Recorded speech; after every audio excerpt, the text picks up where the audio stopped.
کہ آپ نے ایک سطر میں 3-4 غلطیاں کر دی نا. جی حضرت. تو اس کو کہتے ہیں زیادہ غلطی. ایک سطر میں ایک غلطی بھی زیادہ ہے. جی فرمایا.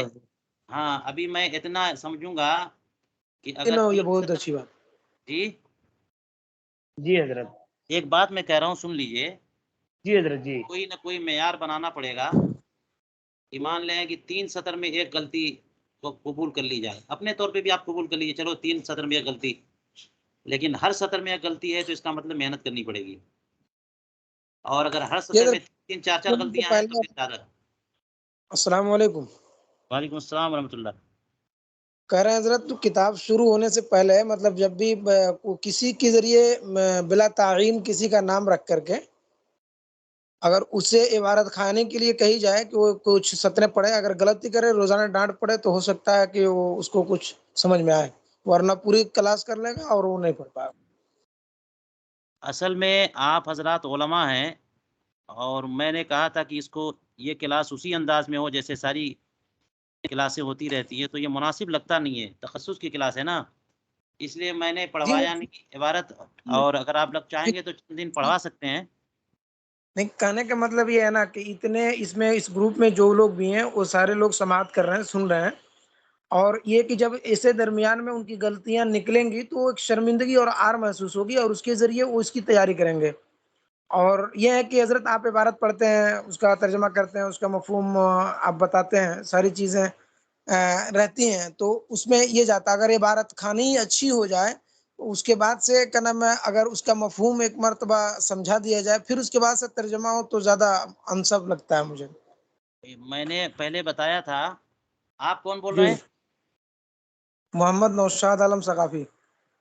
ہاں میں نے عرض کیا تھا پہلے کہ میں عبارت تو پڑھ دیتا ہوں شروع میں, لیکن جی جی یہ عبارت خانی کا سلسلہ میرا چلے گا نہیں, جی کیونکہ اس میں ٹائم بھی جا رہا ہے. تو اب جیسے ایک مرتبہ میں ایک اقتباس پڑھوں اور پھر جی ترجمہ کروں, تو اگر اقتباس پڑھنے میں 5 منٹ جا رہا ہے تو ترجمے میں بھی 5 منٹ جائے گا. تو جی کیوں نہیں ہم 5 منٹ بچا لیں. جی پھر آگے اس کے آگے یہ ہونا چاہیے کہ پھر ترجمہ بھی نہ ہو, ہم خالی جو ہے نا اس عبارت کی تشریح کریں, بتائیں, اس پہ گفتگو کریں, لیکن یہ جی دھیرے دھیرے یہ مدارج طے ہوں گے. اور جی میں نے کہا کہ میں عبارت پڑھ ضرور دے رہا ہوں, لیکن یہ سب سلسلہ زیادہ دن تک چلے گا نہیں. تو جی آسانی کے لیے میں نے پڑھ دیا, اور بہتر ہے کہ کوئی پڑھ دیا کرے, یہ بہت اچھا رہے گا. جی اور اسے اگر ہم جو ہے نا جیسے آپ نے کہا کہ ان کی عبارت کی اصلاح کریں ہم جگہ جگہ, تو یہ کلاس جو ہے نا فقہ کی کلاس کے بجائے ایک ادب کی کلاس ہو جائے گی, ہے نا. تو اس لیے ضرورت سب کی ہے. ہم دیکھتے ہیں کچھ دنوں اگر عبارت خانی میں کمی ہوئی تو پھر الگ سے ٹائم دینا پڑے گا, یہ گھنٹی نہیں ہونی چاہیے اس میں. لیکن چلیے انشاءاللہ کچھ کرتے ہیں. ہم پڑھ دیں حضرت؟ جی ہم پڑھ دیں عبارت؟ چلیے تھوڑا سا اور پڑھ لیجئے. بسم اللہ الرحمن الرحیم. حق على من حاول علما ان يتصوره بحده او رسمه ويعرف موضوعه وغايته واستمداده. فالفقه لغة العلم بالشيء ثم خص بعلم الشريعة. وفقه بالكسر فقها علم علم. وفقه وفقه بالضم فقاهة صار فقيها. واصطلاحا عند الأصوليين العلم بالأحكام الشرعية الفرعية من أدلتها التفصيلية. وعند الفقهاء حفظ الفروع وأقله 3 مسائل. وعند أهل الحقيقة الجمع بين العلم والعمل لقول الحسن البصري إنما الفقيه معرض عن الدنيا الزاهد في الآخرة البصير بعيوب نفسه. وموضوعه فعل ثبوتا أو سلبا. فعل المكلف ثبوتا أو سلبا. واستمداده من الكتاب والسنة والإجماع والقياس. وغايته الفوز بسعادة الدارين. ماشاءاللہ. وأما فضله بس بہت اچھی عبارت پڑھی آپ نے. اب یہ اس طرح عبارت سے سب کو جو ہے نا ایک معیار معلوم ہونا چاہیے کہ ہمیں ایسی عبارت پڑھنی ہے کہ کم سے کم جو ہے نا ایک پیراگراف ہم پڑھ لیں اور کوئی غلطی نہ ہو.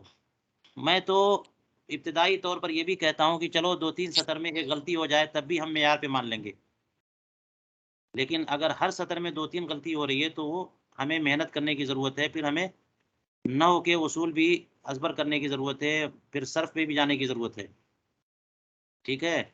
اور نحو صرف کے کچھ بنیادی اصول جانے بغیر آپ عربی کی عبارت نہیں پڑھ سکتے، سمجھ نہیں سکتے. تو یہ سب ہوتا کیسے ہے؟ وہی درس نظامی کی تعلیم میں کچھ کمی کی باعث ہو جاتا ہے. اور ایک چیز ضرور کریے گا، اگرچہ آپ کو نحو صرف پہ مہارت ہو، یا اس عبارت خوانی کا ایک مزاج بنائیں. یوں ہی بس بلند آواز سے کوئی بھی کتاب، اگر آج کل در مختار چل رہی ہے، بس اسی کا 1 صفحہ پڑھ لیجئے، 2 صفحہ پڑھ لیجئے، بلند آواز سے پڑھیے.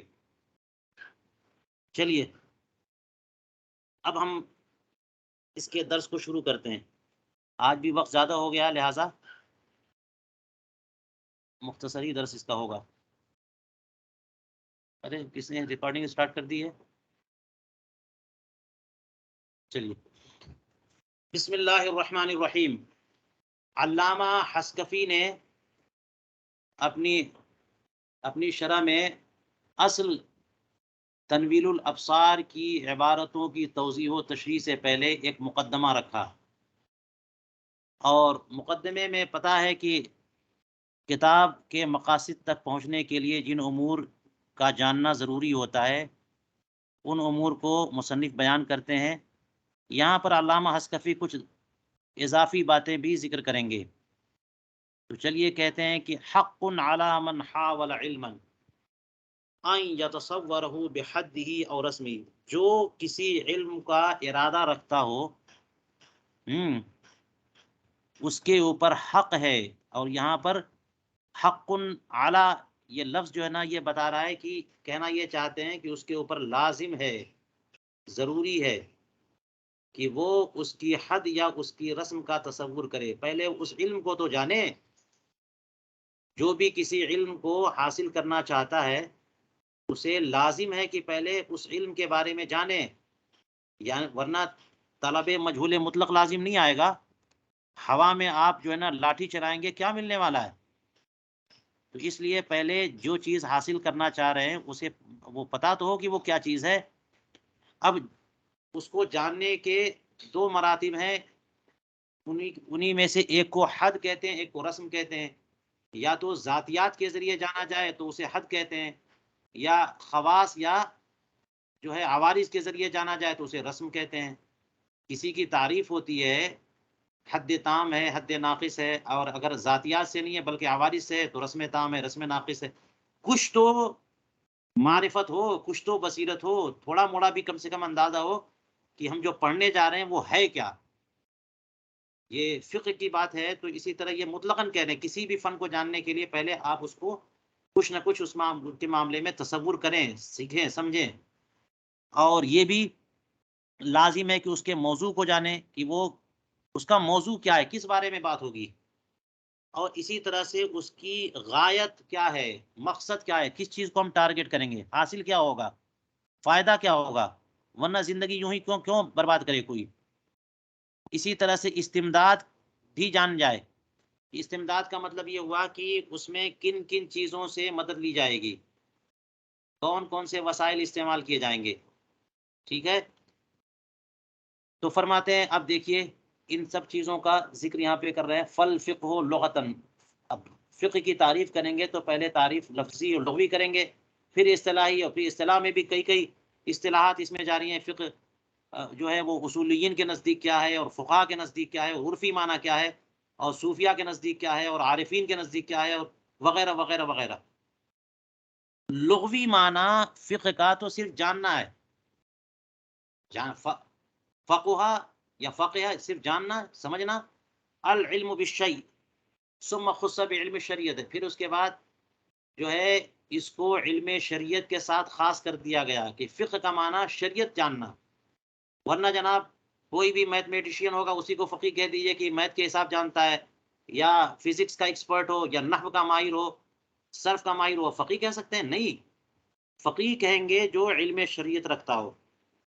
اب اس کا جو ہے نا وہ مکسور العین ہے یا مضموم العین ہے، دونوں کہتے ہیں وفقیہ بالکسر، فقہن یہ جاننا، اور فقوہ بھی کہتے ہیں سمجھنا، فقوہ بالضم فقاہتن، صار فقیہن، وہ فقیہ ہو گیا۔ اصولیین کے نزدیک، اصولیین کی اصطلاح میں فقہ نام کس کا ہے؟ العلم بالاحکام الشرعیۃ الفرعیہ من ادلتها التفصیلیہ، احکام شرعیہ فرعیہ کا دلائل ان کے دلائل تفصیلیہ سے جاننے کو فقہ کہتے ہیں۔ اس کا مطلب یہ ہے کہ یہ تو مجتہد کا خاصہ ہو گیا، مقلدین تو احکام شرعیہ کو دلائل سے نہیں جانتے۔ یہاں پہ انہوں نے کہا احکام شرعیہ فرعیہ، فرعیہ کہنے کا مطلب یہ ہو گیا کہ معتقدات بحث میں نہیں آئیں گے، اصلیہ جن کو کہتے ہیں، اصلیہ اور فرعیہ عموماً مسائل احکام اصلیہ یا احکام اصول جو ہے وہ معتقدات کو کہتے ہیں، اور فرعیہ کہتے ہیں جن کا تعلق عمل سے ہوتا ہے۔ تو اس لیے فقہ کو علم کلام سے ممتاز کرنے کے لیے کہا بالاحکام الشرعیہ الفرعیہ، وہ بھی تو شرعیہ ہوں گے، علم کلام کے مسائل، عقیدے کے مسائل، لیکن وہ فرعیہ نہیں ہے۔ اور یہ کہا کہ دلائل تفصیلیہ سے جاننے کا نام ہے، اور دلائل سے احکام شرعیہ کا علم ہونا یہ مجتہد کا خاصہ ہے۔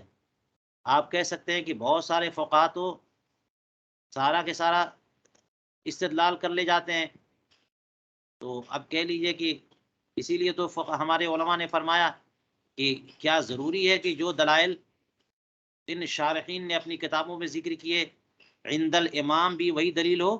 کوئی ضروری نہیں، یہ تو ہم اپنی سمجھ کے لیے اور طمانینت قلب کے لیے ہم ایسا کرتے ہیں اور سیکھتے ہیں کہ اچھا ہوتا ہے، اور اس میں جزم ہوتا ہے، اطمینان حاصل ہوتا ہے۔ لیکن دلائل شرعیہ، دلائل تفصیلیہ کے ذریعے احکام شرعیہ فرعیہ کے علم کو جو ہے نا فقہ کہتے ہیں عند الاصولیین۔ اور اصولیین سے مراد یہاں پہ اصول فقہ کے علماء، اصولیین سے مراد یہاں پر علم کلام کے ماہرین نہیں ہیں۔ یہ ایک اصطلاح آ گئی۔ وعند الفقہاء، فقہا کے نزدیک فقہ نام ہے فروع کے یاد کرنے کا، اور اس کی کم سے کم مقدار 3، فروع جمع ہے نا، تو اس کی جمع کی جو مقدار کم سے کم 3 مسائل کسی کو یاد ہوں، صحیح مسائل، تو اس کا مطلب یہ کہ وہ ہے فقہ ہے اس کے پاس، وہ جانتا ہے، فقیہ ہے وہ، بالکل ادنا درجہ۔ لیکن عرفاً اس کو ایسے شخص کو تو فقیہ نہیں کہتے نا، اصطلاح فقہا میں یا عرفاً فقیہ اس کو کہتے ہیں جو کثیر فروع یاد رکھتا ہو اور کثرت سے فروع کا تجربہ رکھتا ہو، اس کو فقیہ کہتے ہیں۔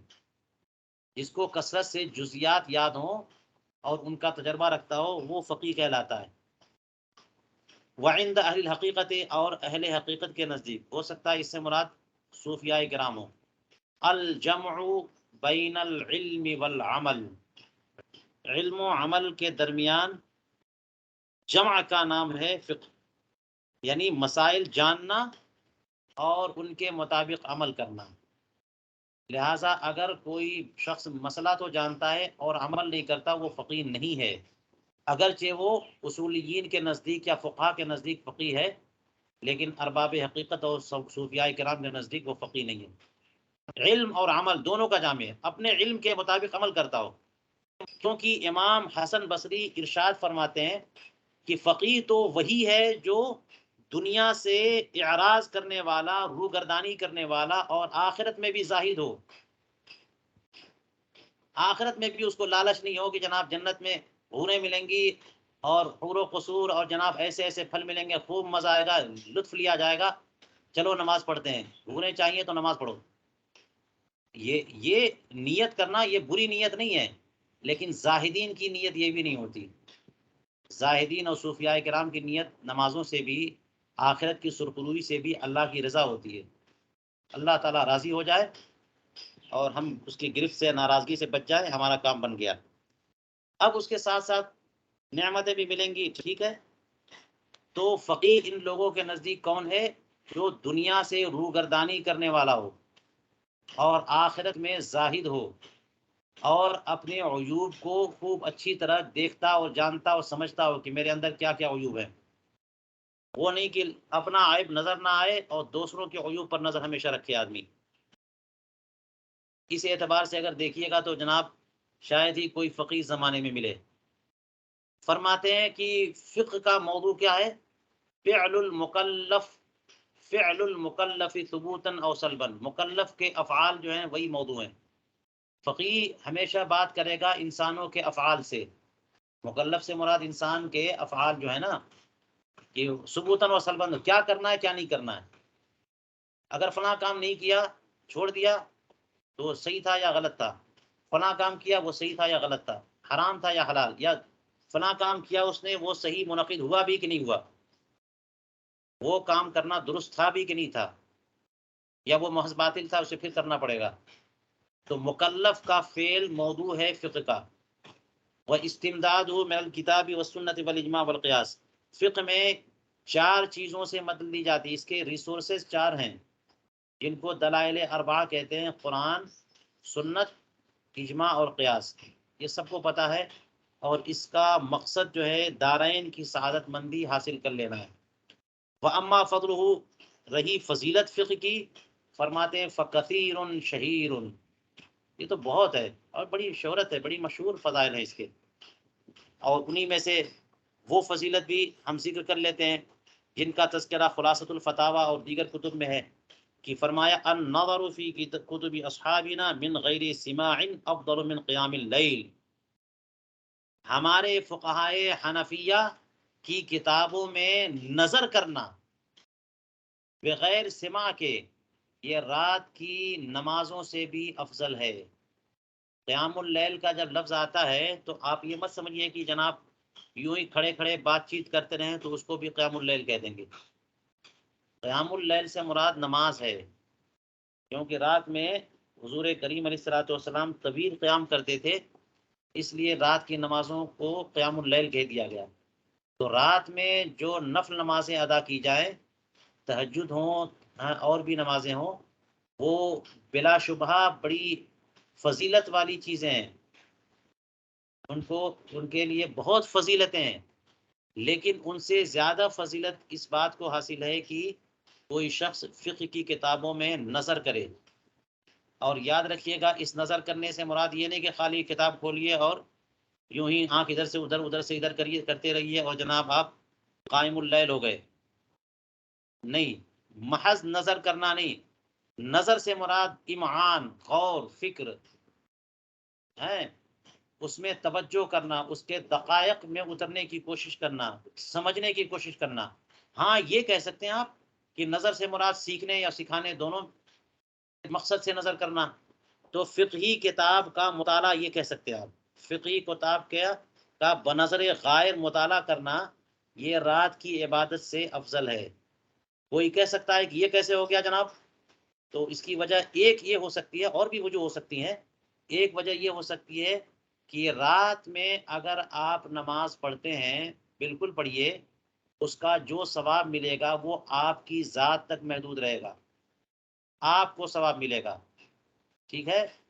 لیکن اگر کوئی بندہ فقہ کی کتاب میں نظر کرتا ہے تو اس لیے بھی نظر کرتا ہے کہ وہ اس سے کسی نے مسئلہ پوچھا ہوا ہے اور وہ اس کا جواب حاصل کر رہا ہے، اور پھر اس کے بعد اس کو سیکھ کر کے لوگوں کو بتائے گا، افادہ عام کرے گا، تو اس کا بھی فائدہ ہوا اور دوسروں کا بھی فائدہ، تو اس کا فائدہ متعدی ہے۔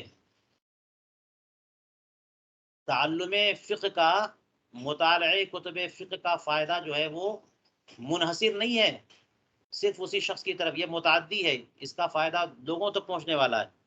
تو جس کا فائدہ اس کو بھی ملے اوروں کو بھی ملے، وہ زیادہ فضیلت والی چیز ہونی چاہیے اس کے مقابلے میں جس کا فائدہ صرف کرنے والے تک محدود ہو۔ اور بھی وجہ ہو سکتی ہیں۔ فرماتے وَتَعَلُّمُ الْفِقْهِ أَفْضَلُ مِنْ تَعَلُّمِ مَا فِي الْقُرْآنِ، فقہ سیکھنا وہ افضل ہے جو کچھ قرآن میں ہے اس کے سیکھنے سے۔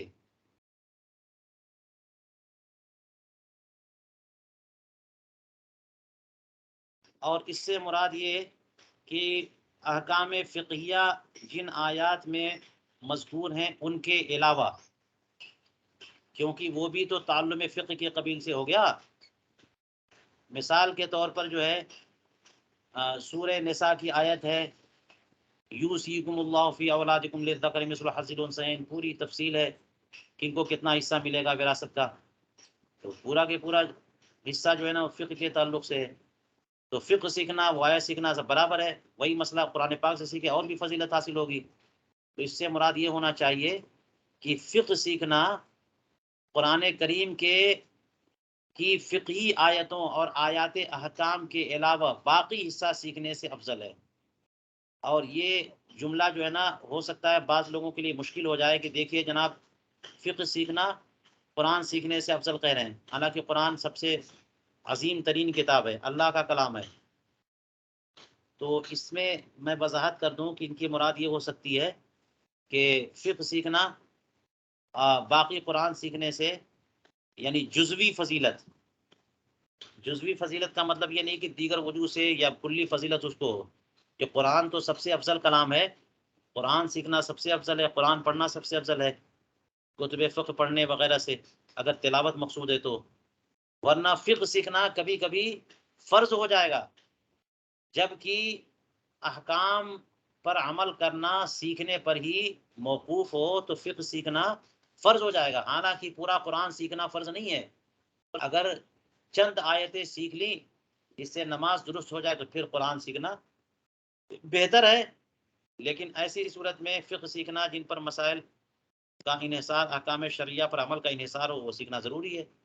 تو یہ صورتیں ذہن میں رکھیے تاکہ یہ جملہ آپ کو سمجھ میں آئے کہ یہاں پر فقہ کو سیکھنا قرآن سیکھنے سے افضل قرار دے رہے ہیں، اس کا کیا مطلب ہے. اور بھی اس کی توجیحات ہو سکتی ہیں، آپ دیکھیے گا. طحطاوی کا حاشیہ بھی دیکھیے گا اور علامہ شامی کا بھی حاشیہ دیکھیے. فرماتے ہیں وَجَمِيعُ الْفِقْهِ لَا بُدَّ مِنْهُ، یہ واو حالیہ اگر کر دیں تو اس کی وضاحت اور ہو جائے گی کہ تمام فقہ ضروری ہے. تمام فقہ ضروری ہے یعنی تمام فقہ سیکھنا ضروری ہے. تمام قرآن سیکھنا ضروری تو نہیں ہے. پورے قرآن میں آپ کو جو ہے نا احکام ہی نہیں ہے، بلکہ اس میں قصص بھی ہیں، امثال بھی ہیں، حکایات ہیں بھی ہیں، حروف مقطعات یعنی ایسا کلام بھی ہے جن کا معنی آپ سمجھ نہیں سکتے. ٹھیک ہے، تو جن کا معنی آپ سمجھ ہی نہیں سکتے ان کو سیکھنا کیوں فرض ہو جائے گا؟ اور قصص کو سیکھنا کیوں فرض ہوگا؟ وہ تو واعظ و تذکیر کے لیے ہیں. ٹھیک ہے، اسی طرح سے جو ہے وہ بہت ساری آیتیں ہیں جن میں دعائیں ہیں، جن میں قصص ہیں، جن میں واقعات کا تذکرہ ہے، امثال ہیں. ان کو سیکھنا کیوں ضروری ہے؟ ان کو سیکھنا بہتر ضرور ہے لیکن ضروری نہیں ہے. وہ حصے سیکھنا جن میں احکام ہیں، جن میں عقیدے اور عمل کو درست کرنے کی باتیں ہیں، وہ سیکھنا ضروری ہے. اور فقہ میں پوری فقہ ضروری ہے. پورا قرآن سیکھنا ضروری نہیں ہے، پوری فقہ سیکھنا ضروری ہے. یہ عمل کے اعتبار سے یہ مفہوم ذہن میں رکھیے تو سمجھ میں آ جائے گا کہ فقہ کا تعلم قرآن کے تعلم سے افضل ہے. اس کا کیا مطلب ہے؟ چلیے وفی الملتقط وغیرہ عن محمد، ملتقط الفتاوی کتاب ملتقط، اور اس کے علاوہ دیگر کتب میں بھی امام محمد ابن حسن شیبانی محرر مذہب ان سے یہ روایت منقول ہے کہ فرمایا لا ينبغي للرجل ان يعرف بالشعر والنحو، بندے کو شعر و شاعری اور نحو وغیرہ میں معروف و مشہور نہیں ہونا چاہیے. یعنی یہ سب ٹارگٹ مت بنائیے کہ آپ جناب بہت بڑے شاعر اور امام النحو بن جائیں. حالانکہ یہ حرام بھی نہیں ہے، یہ جو ہے نا یہ حوصلہ افزائی کی جائے یا حوصلہ شکنی کی جائے. ظاہر فقہ میں حوصلہ افزائی کی جائے گی. تو فرماتے ہیں کہ بندے کو شعر و شاعری اور نحو میں معروف و مشہور ہو جانا اور مقام پیدا کرنا یہ سب نہیں چاہیے. اور کبھی کبھی ینبغی جو ہے وہ لازم کے معنی میں بھی آتا ہے، تو اس کا مطلب یہ ہوا کہ لازم نہیں ہے. اور بہتر یہ لگتا ہے کہ اس کو بہتری کے معنی میں لیا جائے کہ بہتر نہیں ہے کہ بندہ شعر و شاعری اور نحو میں مقام پیدا کرے. لأن آخر امرہ الی المسألۃ وتعلیم الصبیان، کیونکہ اس کا انجام کار جو ہے وہ بھیک مانگنا ہو جاتا ہے اور بچوں کو سکھانا. کیونکہ آدمی جب شعر و شاعری میں معروف و مشہور ہو جائے گا تو سارا دھندا چھوڑ کر کے شاعری میں لگا رہے گا اور ایک قصیدہ کہے گا اور کہے گا جناب شعر عرض کیا ہے آپ کی بارگاہ میں، اور کہے گا کہ جناب کچھ تو چائے پلاؤ دعوت کرو، کچھ لفافہ دو، تو قصیدہ کہے گا اور لفافے کے لیے کہے گا قصیدہ ہے، عمرہ کے قصیدے کہے گا، بڑوں کی تعریف میں جو ہے رتب اللسان رہے گا، اور مقصد رہے گا کہ یہ ہم تعریف فلاں کی کریں گے تو ہمیں پروگرام زیادہ ملے گا، اور ہمیں نذرانے ملیں گے، اور جاگیریں ملیں گی، اور موٹے موٹے لفافے ملیں گے. تو یہ سوال ہی تو ہے، مہذب انداز میں سوال کر رہے ہیں. ابھی کسی نے پوچھا تھا کہ نعت خوانی اور تقریر وغیرہ میں طے کرنا، تو یہ کیا مہذب سوال ہی تو ہے.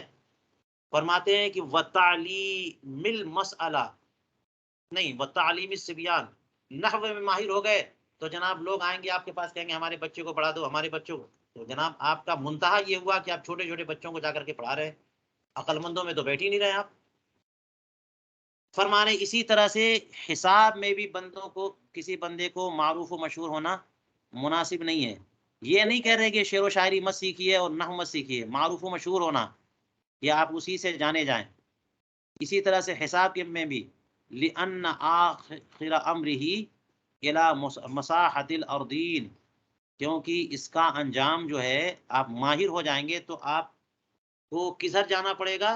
زمین کی پیمائش میں. آپ جو ہے نا علاقے کے جو ہے نا زمین کی پیمائش کرنے والے بابو بن جائیں گے، تحصیلدار بن جائیں گے، زمین کی پیمائش کرنے والے بن جائیں گے، اور بلڈنگ کے انجینئر بن جائیں گے، پل بنائیں گے، یہی سب ناپ تول کرتے رہیں گے، یہ اونچا یہ نیچا.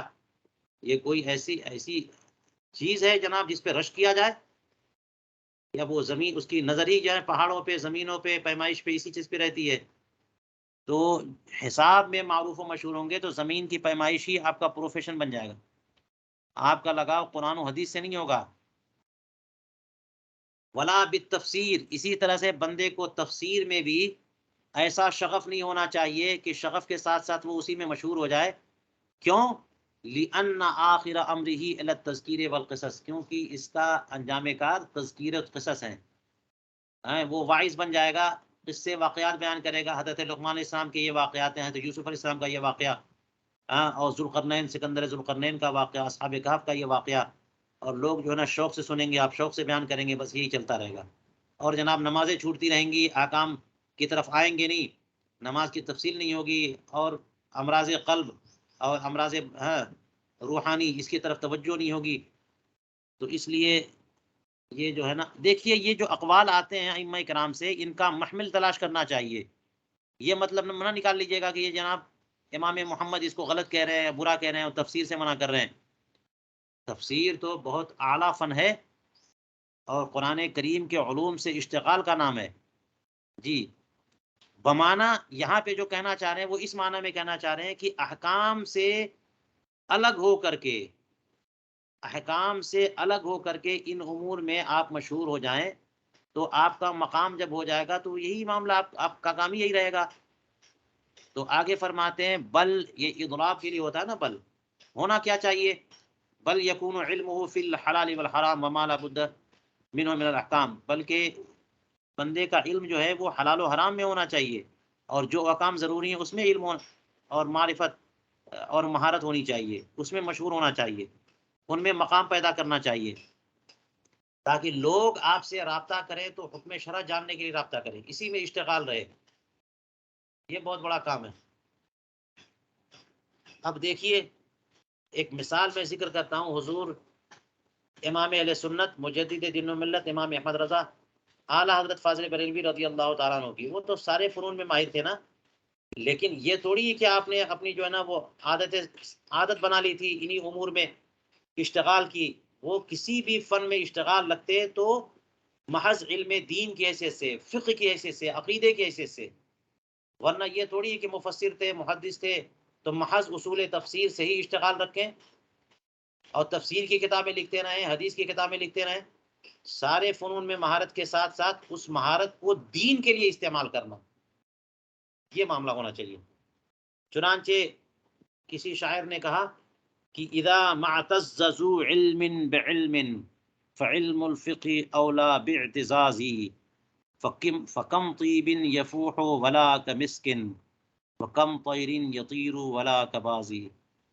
جب کوئی علم والا کسی علم سے مقام پاتا ہے، عزت حاصل کرتا ہے، تو یعنی عزت حاصل کرنا چاہے تو فقہ کا علم ایسا ہے جو اعتزاز کے زیادہ لائق ہے. مقام حاصل کرنا ہو، عزت والا ہونا ہو، شان والا ہونا ہو، خوشی منانی ہو، تو چاہیے کہ کسی اور علم سے اعتزاز کے بجائے علم فقہ سے اعتزاز کیا جائے. اس کو اپنا ٹارگٹ بنائیں، اس کو اپنا جو ہے نا وہ اپنا منزل مقصود بنائیں کہ زندگی اسی میں گزارنی ہے، فقیہ بننا ہے. سارے علوم اس میں آ جاتے ہیں اور اللہ کی رضا بھی ملتی ہے اور خوشی بھی حاصل ہوتی ہے، اور پل پل جو ہے نا آپ کا ہر پل عبادت میں گزرتا ہے. فرماتے ہیں کہ وقد مدحہ اللہ تعالی بتسمیتی خیرن، اللہ سبحانہ و تعالی نے اسی علم کو تو خیر کا نام دیا ہے کہ فرمایا ومن یؤت الحکمت فقد اوتی خیرا کثیرا، اور لوگوں نے حکمت کا، وقد فسر الحکمت زمرۃ ارباب التفسیر، بہت سارے مفسرین نے حکمت کی تفسیر علم فروع سے کی ہے. بعض لوگ حدیث سے کرتے ہیں، بعض لوگ جو ہے نا وہ حکمتوں سے کرتے ہیں کہ حکمت والی باتیں، لیکن عموماً مفسرین نے اس میں ومن یؤت الحکمہ میں حکمہ سے تفسیر، لفظ حکمہ کی تفسیر مسائل فقہیہ سے کی ہے، الذی ہوا علم الفقہ ومن ہونا. اسی وجہ سے تو یہ بھی شعر کہا گیا کہ وخیر علوم علم فقہ لأنہ یکون الی کل العلوم توسلا فإن فقیہا واحدا متورعا علی الف ذی زہد تفضل واعتلا، کہ تمام علوم میں سب سے بہتر علم علم فقہ ہے. کیوں؟ اس لیے کہ وہ تمام علوم کا وسیلہ ہے. اگر فقہ حاصل کر لیا تو اس کا مطلب یہ ہوا کہ سب یا تو حاصل کرنے پڑیں گے پھر آپ فقیہ بنیں گے، یا اپنی فقہی تحقیق میں سب کو جستا جستا گاہے گاہے آپ کو حاصل کرنا ہی پڑے گا. تو نتیجہ یہ نکلے گا کہ اگر کوئی فقیہ بن گیا تو وہ بہت آسانی کے ساتھ سارے علوم میں ماہر ہو سکتا ہے. فرمایا کہ فَإِنَّ فَقِيهًا وَاحِدًا، ایک فقیہ اگر وہ متورع ہے، اگر وہ زاہد ہے، مخلص ہے، متقی ہے، پرہیزگار ہے، تو ایک فقیہ جو ہے عابد زاہد 1000 زہد والوں پر جو ہے نا فضیلت رکھتا ہے. فقیہ واحد، وہ تو حدیث پاک ہے نا، فقیہ واحد اشد علی الشیطان من الف عابد، یہ تو بڑا مشہور قول ہے، بڑی مشہور حدیث پاک ہے. تو فرمایا فقیہا واحدا متورعا علی الف ذی زہد تفضل واعتلا، فضیلت والا ہوتا ہے، واعتلا اور اس پر بلند و بالا ہوتا ہے. وہما ماخوذان مما قیل للامام محمد الفقی، یہ جو دونوں اشعار ہیں ہما کا مرجع یہی دونوں لگتے ہیں، یہ دونوں اشعار، یعنی اوپر جو شعر کہے گئے اور یہ والے، تو کہتا ہے کہ یہ دونوں امام محمد جو فقیہ ہیں ان سے جو اشعار ان کی بارگاہ میں جو پیش کیے گئے لگتا ہے یہ انہی سے ماخوذ ہیں. کیونکہ وہ کیا فرماتے ہیں؟ وہ فرماتے ہیں تفقہ فإن الفقہ افضل قائد إلى البر والتقوى وأعدل قاصدی وكن مستفيدا كل يوم زيادة من الفقه واسبح في بحور الفوائد فإن فقيها واحدا متورعا اشد على الشیطان من الف عابدی. امام محمد کی بارگاہ میں یہ اشعار پیش کیے گئے جس کا خلاصہ اور مطلب یہ ہے کہ فقہ حاصل کرو، مسائل شرعیہ کی سمجھ پیدا کرو، اس لیے کہ فقہ یہ نیکی اور پرہیزگاری کی طرف سب سے افضل لے جانے والی چیز ہے. اور وَأَعْدَلُ قَاصِدٍ، اور سب سے عدل کرنے والا قاصد، اور سب سے یعنی قاصد کا معنی تو پیغام لے جانے والا یا ارادہ کرنے والا، تو یہاں پر اعدل قاصدن یہ وہ چیز ہے کہ جو آپ کو بر و تقوی تک لے جائے، تو نہایتی انصاف کا معاملہ کرے. اور بھی چیزیں ہیں کہ جن کے ذریعے آپ اپنے مقصود تک پہنچ سکتے ہیں، لیکن ان میں افراط و تفریط بھی ہو سکتی ہے، لیکن یہاں پر افراط و تفریط نہیں ہے. فقہ جو ہے وہ سب سے افضل قائد ہے اور سب سے منصف ہے اور عادل قاصد ہے. وکم یعنی جو بات فقہ بتائے گی بالکل انصاف والی بات بتائے گی. فرماتے ہیں کہ فقہ میں ہر دن ہر روز کل یومن ہر روز فقہی مسائل میں کچھ اضافے اور مزید جاننے کی کوشش کرتے رہو. کم مستفیدن کچھ نہ کچھ مزید فائدہ حاصل کرنے کی کوشش کرتے رہو فقہ میں. یعنی ہر روز تمہیں شوق ہونا چاہیے کہ آج کچھ اور مسائل معلوم ہو جائیں، آج کچھ اور فقہ معلوم ہو جائے. اور فرماتے ہیں کہ فوائد کے سمندر میں تیرنا سیکھو، غوطے لگاؤ، ڈوب جاؤ، ہر روز سیکھنے کی کوشش کرو. یہ مت سمجھو کہ تم جو ہے نا اس حد تک پہنچ گئے کہ اب اس کے بعد آگے بڑھنا نہیں ہے.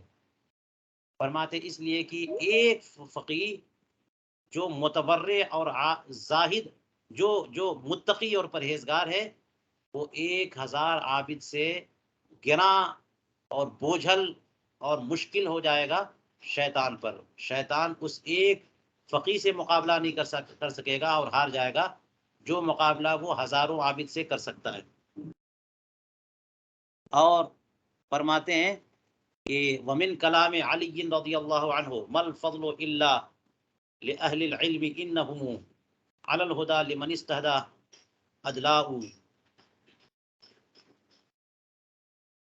ووزن كل امرئ ما كان يحسنه والجاهلون لأهل العلم اعداء ففز بعلم ولا تجهل به ابدا الناس موتى واهل العلم احياء. سیدنا علی ابن ابی طالب رضی اللہ تعالیٰ عنہ کے یہ اشعار ہیں. فرماتے ہیں کہ فضیلت تو صرف اہل علم کی ہے. اور کون سی فضیلت ہے؟ فضل نہیں ہے، فضیلت نہیں ہے مگر صرف علم والوں کی.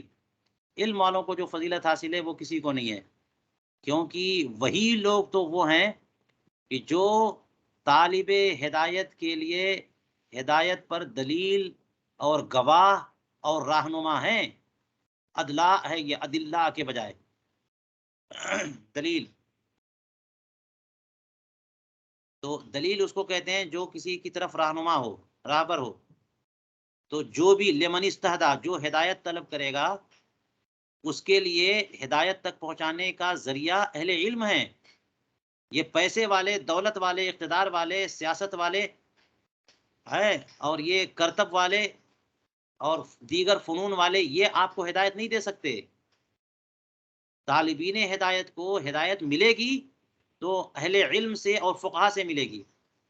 فرماتے ہیں کہ ہر انسان کا وزن، اور وزن سے مراد اس کی قدر، منزلت، اس کا معیار، اس کا مقام، اس کا مرتبہ. ہر انسان کا مقام و مرتبہ اسی سے ہے جو وہ اچھا کر سکے یا جو اسے اچھا کر دے. والجاہلون لأہل العلم اعداء، اور جاہل یہ لوگ تو جاننے والوں کے دشمن ہوتے ہیں. جتنے بھی جاہل ہوتے ہیں وہ جاننے والوں کے دشمن ہوتے ہیں. تو ان کا کیا مقام ہے؟ کچھ مقام نہیں. فرماتے ہیں ففز بعلم، تو علم کی کامیابی حاصل کرو نا. اور کبھی بھی علم سے جاہل مت رہنا کہ لوگ سارے کے سارے لوگ مردے ہیں، کوئی زندہ نہیں لیکن اہل علم زندہ ہیں. یعنی دنیا میں زندگی تو علماء کی ہے، زندگی تو اہل علم کی ہے. باقی جو جاہل ہے وہ تو ان کی زندگی اور موت برابر ہے، کس کام کے ہیں وہ؟ تو لوگ تو موتا ہیں اور جو اہل علم ہے وہی زندہ لوگ ہیں. فرماتے وقت قیل العلم وسیلۃ الی کل فضیلہ، العلم یرفع المملوک الی مجالس الملوک لولا العلماء لهلك الامراء وانما العلم لاربابه ولایۃ ليس لها عزل ان الامیر هو الذي يضحي اميرا عند عزله ان زال سلطان الولایۃ كان في السلطان فضله. چلیے یہیں پہ روکتے ہیں. فرماتے ہیں کہ یہ بھی کہا گیا ہے کہ علم ہر فضیلت کا وسیلہ ہے. جناب آپ پیسے سے کیا کیا لے سکتے؟ پیسے سے گھر خرید سکتے، کھانا اچھے سے اچھا خرید سکتے، لیکن آپ کو پیسے سے دماغ مل جائے، حکمت مل جائے، عقل مل جائے، علم مل جائے، کچھ نہیں. لیکن علم کے ذریعے جو ہے نا وہ ہر فضیلت مل سکتی ہے. علم سے دولت بھی مل سکتی ہے، عزت بھی مل سکتی ہے، سرداری بھی مل سکتی ہے، جنت بھی مل سکتی ہے، جی سب مل سکتی ہے. اللہ کی رضا بھی مل سکتی ہے. علم ہر فضیلت کا وسیلہ ہے، علم ہر فضیلت کا وسیلہ ہے. فرمایا کہ علم کی قدر جانو.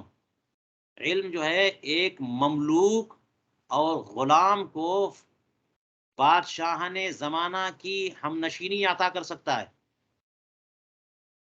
ملوک کی مجلسوں کی سربلندی بھی دے. وہ ایک مملوک کو بادشاہوں کی منزل تک پہنچا سکتا ہے. آپ دیکھیے مغلیہ جتنے بادشاہ تھے یہ عام طور پہ ممالکی تو ہیں، غیاث الدین بلبن ہے، فلاں ہے، فلاں فلاں، کتنے بڑے بڑے یہ مغل جو ہوئے، ہمایوں اور اس سے پہلے بابر، یہ سب کیا ہے؟ ان کی نسل جو غلاموں کی نسلوں میں ہیں یہ لوگ. تو جب مہارت حاصل کرتے ہیں تو مہارت حاصل کرتے کرتے بادشاہ بھی بن جاتے ہیں. لیکن یہاں تو علم سے مراد علم دین ہے نا، تو اس لیے کہتے ہیں کہ علم کے ذریعے ایک عام بہت سارے وہ علماء ہیں محدثین میں اور فقہا میں جو کسی نہ کسی کے آزاد کردہ غلام ہیں. آپ دیکھیے رجال الحدیث میں دیکھ لیجئے، رجال الفقہ میں دیکھ لیجئے، بہت سارے علماء ایسے ملیں گے، محدثین ایسے ملیں گے، فقہا ایسے ملیں گے جو بنیادی طور پر وہ مملوک تھے لیکن وہ بادشاہان زمانہ ان کی بارگاہ میں زانو ادب طے کرتے ہیں. اور فرمایا کہ یہ بھی کہا گیا کہ اگر علماء نہ ہوتے تو عمرہ ہلاک ہو جاتے. علماء ہی تو عقل دیتے ہیں، سمجھ دیتے ہیں. اگر یہ دنیاوی ہلاکت کی بات ہو تو اور دینی ہلاکت کی بات ہو تو بلا شبہ علماء اگر نہ رہیں تو یہ عمرہ الٹی سیدھی حرکتیں کریں گے. عمرہ اگر یہ عمل کو درست کرنا چاہیں تو بھی یہ علماء کے محتاج ہیں. علماء ان کو صحیح رکھیں گے. اور اگر عمرہ ایسے زمانے میں عمرہ ہیں جہاں پہ علماء نہیں ہیں تو یہ عمرہ الٹی سیدھی حرکتیں کر کے جہنم رسید ہو سکتے ہیں. فرمایا وَإِنَّمَا الْعِلْمُ لِأَرْبَابِهِ وَلَایَةٌ لَيْسَ لَهَا. علم اہل علم کے لیے ایسی ولایت ہے، ایسا اقتدار ہے، ایسی سلطنت ہے، ایسی سطوت ہے، ایسی حکومت ہے جس میں عزل نہیں ہے، جس حکومت کو کوئی برخاست نہیں کر سکتا، جس اقتدار کو کوئی کینسل نہیں کر سکتا. یہ جو آج اقتدار حاصل ہوتا ہے یہ 5 سال میں بدل جاتا ہے، یا لوگ تختے پلٹ دیتے ہیں، ختم ہو جاتی ہے ولایت اور ولی جو ہے وہ معزول کر دیا جاتا ہے. لیکن جس کو ولایت اور حکومت علم کی بنیاد پر ملے گی وہ تا حیات والی اور ولی اور امیر رہے گا. فرمایا کہ بے شک امیر وہی تو ہے امیر جو اس وقت بھی امیر رہے جب اس کو معزول کر دیا جائے. آج دیکھیے کوئی جناب گورنر ہے، وزیر اعظم ہے، وزیر ہے کسی چیز کا، جیسے ہی اس سے وہ والا وبھاگ یا محکمہ لے لیا جائے، معزول کر دیا جائے، زیرو ہو جاتا ہے، کوئی نہیں اس کے پاس جاتا ہے. لیکن اصل میں امیر تو وہ امیر ہے جو معزول ہونے کے بعد بھی امیر رہے.